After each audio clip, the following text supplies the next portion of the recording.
Welcome back to MVM. Today we have our review of Tapestry from Stonemaier Games. This is his Civilization game for 1 to 5 players that I think everyone's been waiting to find out more about, so here is our review. Yeah, and there's so much content out there right now for it, so we're just going to give kind of an overview of the game, give you an idea of how the game plays, and then give you our review right into it. So let's talk about what you're doing.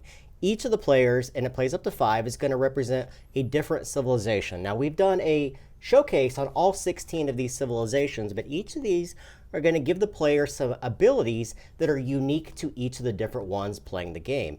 The whole idea in the game is that you want to earn victory points by building up your civilization on the game map, on your personal civilization map, and then by using that particular civilization in order to do so. Yeah, you're going to be playing this Civilization game in a little bit more of an abstracted way than other Civ games that you might be familiar with. But you're going to be doing a lot of the same general things. You're going to be upgrading tech, you're going to be exploring, you're going to be conquering, you're going to be going up these tracks like Jeremy just said that represent sort of 4 different areas that a civilization can advance in. Yeah, each of these advancement tracks is going to house cubes for each of the different players. There are 4 different tiers on each of these, and each of these are going to give unique bonuses. They're going to help you in the game. They're all different. Some of them are going to provide cards, some of them are going to provide advancements or techs, some of them are going to allow you to place some of your income buildings onto your civilization map. So it's up to you as a player on how you want to tailor that civilization. The game is very, very simple to play.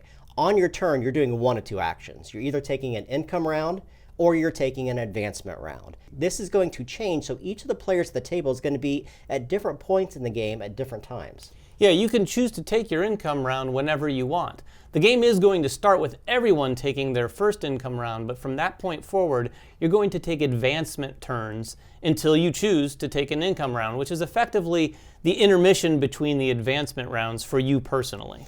And briefly, before we get into that first income round, each of the players is going to come to the game with 3 unique boards in front of them. The first one, of course, is going to be that civilization map that we already spoke about. Each setup for each of the unique civilizations is going to be a little bit different depending upon the civilization that you choose.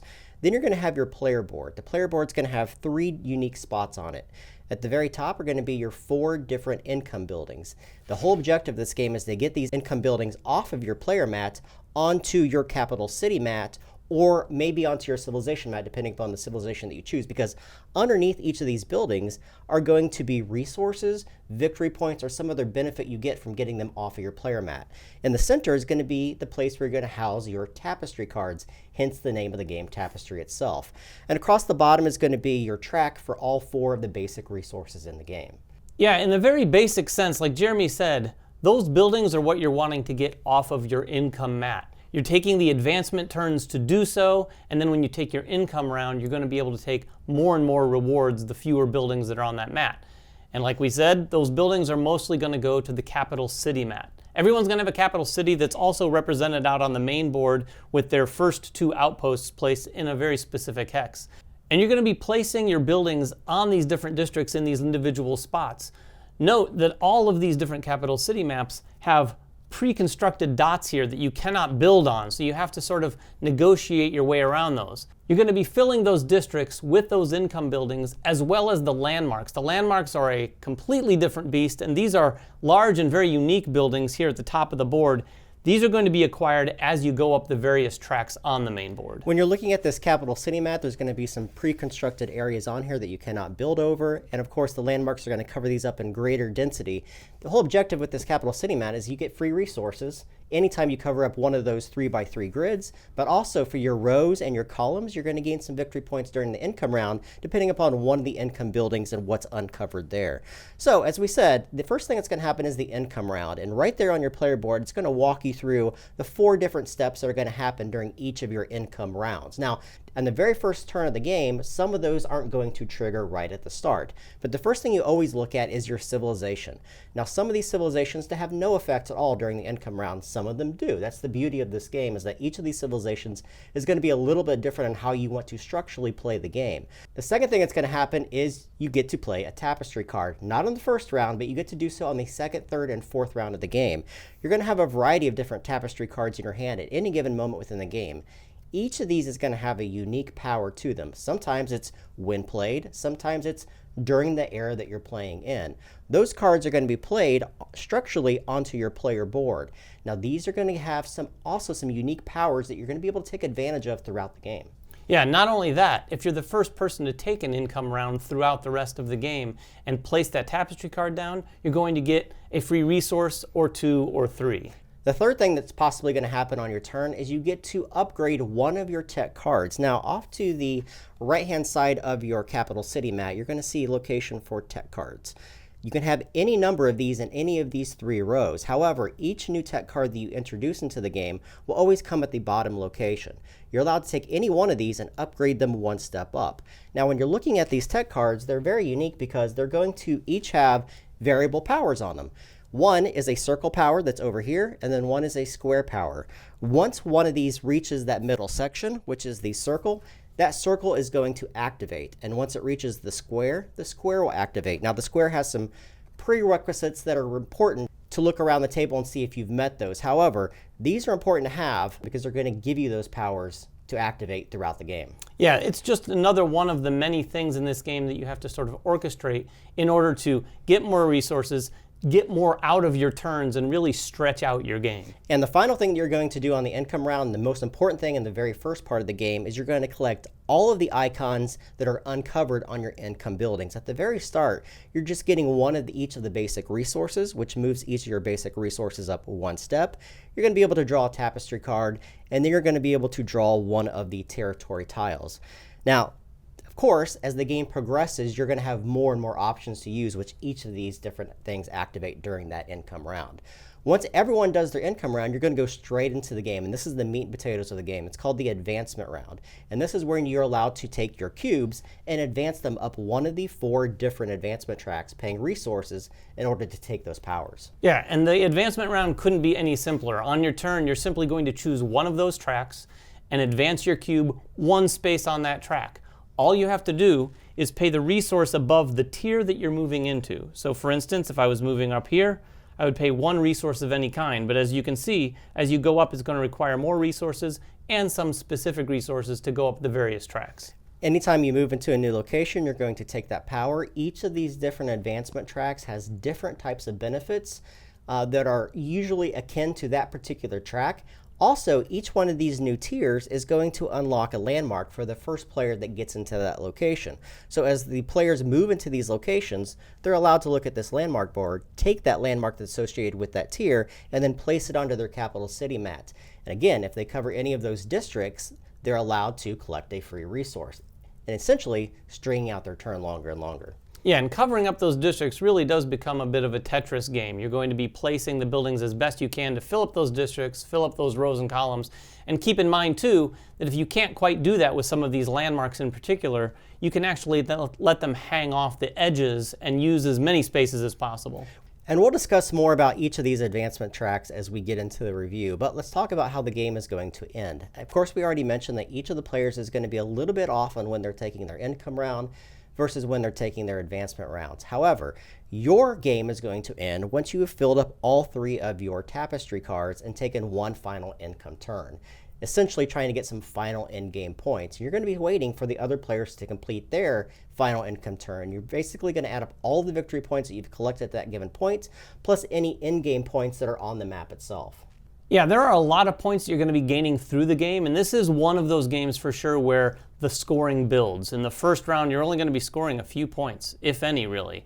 By the end of the game, you might be going around the board and scoring potentially over 100 points with your final round. That's right. So let's actually get into a review. There is a lot to love about this game. There's also some cons that we're going to have coming from a different perspective. I come to this game with a lot of Civilization knowledge and a lot of games that are in my top 10 of all time, mainly Sid Meier's Civ and Nations, which I have to compare to this game, just being that it is a Civilization game. It says it right there on the box. You come from it from a very different perspective in the way that you enjoy games. So Yep. Let's talk about our cons first. My overarching con to this whole game, and I'll boil it down to one thing, is that gamers who know how to game the game essentially know how to extend their turns out and be able to use those resources in unique ways are going to crush players that don't know how to play the game as well. And I'll explain that right now. As you're playing this game, you are going to be expending your resources in order to take actions on the board. There's some of these tracks that are just better than others in gaining resources back during your turn. For instance, there are tiles in here that you're allowed to use during an exploration phase, which allows you to string out your territories, gaining resources back, essentially extending your turn out further until you have to take that income round.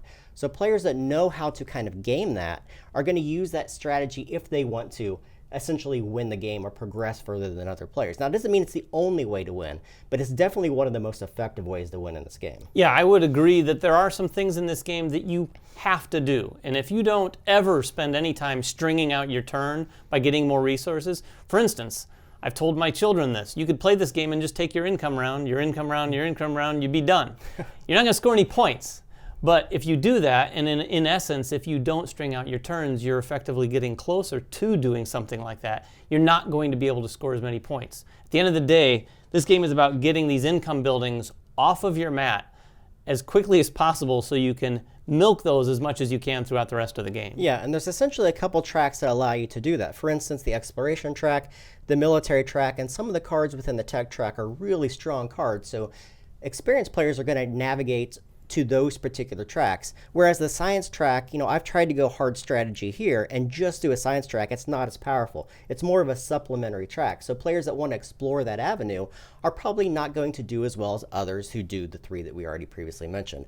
The other thing I'll say that as a con for me is that it is abstract. Now, that's not a bad thing, so to speak, but for me, when I play Nations or I play Sid Meier's Civilization, those games are very much boiled down to the cards you're using, the technologies that you have, and they all have very specific functions by moving armies, allowing you to move caravans a little bit further. This is more of an abstract nature. It's taking Civilization and looking at it from 1,000 miles up, and it's not as in-depth as those type of games. Now, for me, that's a con, but for you, who enjoys the ease of play of these type of games, it's going to be a lot more approachable to other gamers. Yeah, I like this from the standpoint, I understand what Jeremy is saying, but at the same time, the abstract nature of this makes it more of a board game first and a Civilization game second. Yep. So if those things that you enjoy about Civilization games, those detailed elements that are in really long Civilization games for the most part, you're not going to find those as much in here. They're definitely abstracted down to the point where they have names above all these things on the tracks that are absolutely abstracted because the actions you're taking really have little to do with those names. But again, that's all fine with me. I'd say another one of my cons that goes hand in hand with something Jeremy mentioned is that aspect that if you're playing this and you have some experience and you're playing with new people who have no experience, it's definitely one of those games where the experienced player is going to benefit from that experience. Yeah. If you know the different ways you can go on this track and all the different tracks and what they do, not to mention what some of the Tapestry cards are that you might be looking for, some of the tech cards that might come out, because there are definitely some situational aspects to this game where you might have the right Tapestry card, the right tech card might be out for you to change things up and really take a huge, huge turn. New players are not going to see that. With that said, there's a great feeling of discovery with all of those things too when you're all new at the table. But just keep that in mind. If you're experienced at the table and you're teaching this, you might want to give some people some strategies along the way. And the final con for me is the name Tapestry itself. Now, this is something that I truly believe can be fixed with a single expansion to the game. There are two basic kind of cards in this game that are labeled Tapestry cards, and they're the when revealed cards, and they're the ones that say this era. Obviously, the when revealed ones are the moment you play them down, they trigger and they do something, and they're super situational on what you have going on at that given time. This era, a little bit more structural in the way that you use them, meaning that they're going to take place for that entire era until you take another income round. What I would love to see in this game are cards that are going to have a long-term benefit for you, meaning that the entire game they're going to trigger, which takes it more into the Civilization realm. Like if you have a card that you trigger in the very first Tapestry or income step, that's going to have a long-term effect, and those kind of build upon each other. I feel like there should be ongoing effects that have that kind of situation within the game. Yeah, I would agree that I'd like to see, there's already a significant variety in the Tapestry cards. The Tapestry cards do a number of different things that's actually pretty impressive. But in terms of the category of Tapestry cards like Jeremy's getting at, that could be something I'd like to see. It would be a tricky thing to balance because if you just keep drawing ones that are when played, they better be powerful if there's going to be cards that have an ongoing effect. The interesting thing about the way the game is as it stands, the ones that are this era only, it makes you have to consider, if you have limited Tapestry cards, you might lay that down and think, okay, well, I've got to take advantage of that this era. Yeah. But I'll warn you, that might distract you from what you really should be doing, because you will potentially have very limited cards in your hand. You may have just one Tapestry card in your hand and have to play it during your income round, and it might be doing something that you're really not going to be able to take advantage of, so you really need to sort of stay focused and ignore that and just let that card ride. All right, enough with the cons. Let's get right into our positive, and there's a lot of positives as well. The first thing I'll mention is I've played this several times now as a 2-player game, and with Teach, with people that aren't super AP, I've taught the game and I've played it in under 55 minutes, which I cannot say. That's even with setup. Yeah. I cannot say that for Nations. I cannot say that for Stonemaier Civilization. This game is lightning fast once you know how to play the game, and it really just depends on how much people want to AP over their individual turns, but there's not a lot to think about. Like, you're taking moves, and you have plenty of time when the game comes back around to execute those moves. The game state doesn't change a whole lot by the time it comes back around, which is a great thing. Yeah, the game state doesn't change too much, and like Jeremy said, there's only just a couple things you can do. I mean, at a basic level, if you're not taking your income turn, you're just doing one of 4 things, so you just need to look at the board, determine what you want to do. Now, what I will say is the first time play with people who have never experienced the game before might take a little bit longer, mainly because there's so many different things on the board to consider. And they have a nice player reference that describes each and every one of those in a very thorough manner. But with that said, like other games, for instance, Pulsar 2089, where you have so many options. Yeah. You do have a lot of options here, and you might want to not just look at the next place you're going to go, but down the road of where you're going to go. And some, like Jeremy said, some AP players might be stuck in a loop, looking too far down these tracks and getting a little bit confused with their time. Yeah, speaking of that player aid that you mentioned, obviously the first time you play the game, you're going to want to use it. However, the art and graphic design in this, especially all these icons, are very self-explanatory. The first time you look at that player aid, you probably will never have to use it again in any of your future plays, because it's just really well done. And the components themselves, like any of the Stonemaier games, are incredible. Yeah, I mean, he just keeps taking his components up and up, and the presentation of this is beautiful. Like, this is a pro that we could spend a lot of time on and go in detail, but you've probably seen a lot of pictures already. The landmarks, I mean, pre-painted buildings, a beautiful style to this thing. Little touches that I appreciate, maybe not all gamers will. Just the fact that he's choosing to do rounded corners on the board, things like that. The colors that he's used here are very vibrant. It's a beautiful, beautiful game on the table. Back to the gameplay, 2 other things I want to mention briefly. We've already talked about the ease of play. This is a very simple game to teach even new gamers. There's not a lot that you have to understand. There's not a lot of math going on. It's simply moving up one of these advancements, so it's very simple to play. The other one is the replayability here. Obviously, you're going to understand the tracks the first time you play it, but having these 16 different civilizations are going to tailor how you might want to approach the game. Each of these are very different in how you structurally could play the game. For instance, I have the militants here who are all about aggressively expanding their player board in order to gain resources. You're playing something that's the inventors, which makes you go very heavy with tech. All of these are very different. Yeah, that's probably the biggest hook and probably the biggest pro for the game. Those 16 civilizations definitely give you a lot of diverse flavor right from the beginning of the game. You might play one game of Tapestry with one, and then the next game with another that you've never played before, and it's going to take you a while before you get through all 16 of those civilizations. I know the first few times we played, that's what we'd spend our time doing after the game, is just going through and looking what all the civilizations did, which is why we did that series on the civilizations, but easily probably one of the coolest and most interesting parts of the game.